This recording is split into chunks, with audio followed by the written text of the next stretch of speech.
السلام علیکم ناظرین، آپ نے حاتم طائی کے بارے میں تو بہت سنا ہوگا، جو کہ اپنی سخاوت اور فیاضی کی وجہ سے بہت زیادہ مشہور تھے۔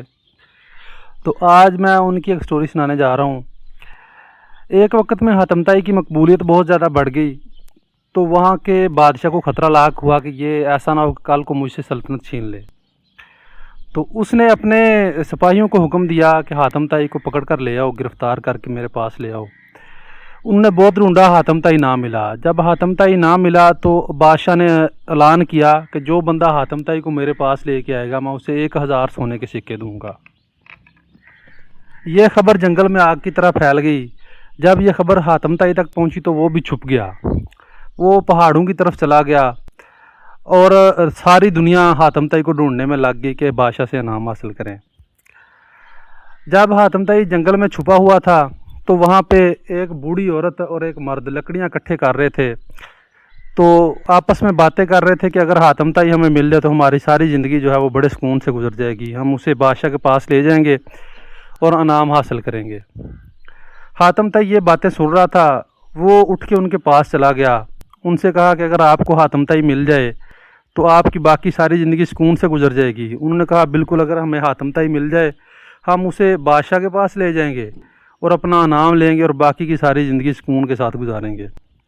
یہ بات سن کر حاتم طائی نے کہا کہ میں ہی حاتم طائی ہوں، مجھے لے چلو بادشاہ کے پاس اور آپ اپنا انعام لو اور ساری زندگی سکون سے گزارو۔ وہ دونوں بہت خوش ہوئے اور اسے لے کے بادشاہ کے پاس چلے گئے۔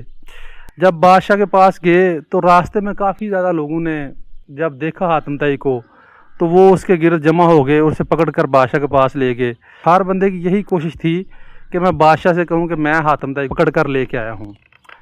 جب کافی دیر بحث و مباحثہ ہوتا رہا، بادشاہ سلامت بھی دربار میں آ گئے، تو انہوں نے کہا جی کون پکڑ کر لے کے آیا ہے حاتم طائی کو؟ تو ہر بندے نے اپنا ہاتھ بلند کیا کہ میں حاتم طائی کو پکڑ کر لے کے آیا ہوں۔ اسی اثناء میں وہ دونوں جو بوڑھی مرد اور عورت تھے وہ ایک کونے میں کھڑے ہوئے تھے۔ تو بادشاہ نے کہا یہ تو فیصلہ کرنا مشکل ہو گیا کہ کون اسے پکڑ کر لے کے آیا ہے۔ تو اس نے کہا جی حاتم طائی سے پوچھتے ہیں کون اسے پکڑ کے لے کے آیا ہے۔ تو حاتم طائی سے پوچھا گیا کہ آپ کو کون پکڑ کر لے کے آیا ہے؟ تو اس نے کہا جی مجھے یہ جو بوڑھی عورت ہے اور یہ جو بوڑھا بزرگ آدمی ہے یہ لے کے آئے ہیں۔ تو بادشاہ سلامت نے کہا جی باقی سب کو باہر نکال دیں، یہ دونوں جو بزرگ ہیں انہیں یہیں پہ رہنے دیں۔ تو ان سے پوچھا جی آپ کو 10,000 سکے جو ہے وہ انعام کے طور پر دیے جائیں گے، آپ نے بہت بڑا کام کیا، لیکن آپ تو بزرگ ہیں، آپ کمزور ہیں، آپ کیسے پکڑ کر لے آئے ہیں حاتم طائی کو؟ تو اس پر انہوں نے جواب دیا جی ہم نہیں پکڑ کے لے کے آئے حاتم طائی کو، حاتم طائی خود بخود آ گیا۔ جب اس نے یہ بات سنی ہے کہ ہماری باقی زندگی سکون سے گزر جائے گی تو اس نے کہا چلیں کوئی مسئلہ نہیں، میں نے تو ایک نہ ایک دن مرنا ہی ہے، آپ کی زندگی تو سکون سے گزرے۔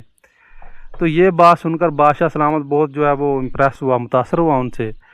تو اس نے انہیں ان کی 10,000 جو سونے کے سکے ہیں وہ دے دیے اور حاتم طائی سے معذرت بھی کی، معافی مانگی اور کہا جی آپ جو ہیں وہ واقعی بہت سخی دل کے ہیں، آپ نے اپنی زندگی کسی کی اپنا بھلائی کے لیے داؤ پہ لگا دیا، شکریہ۔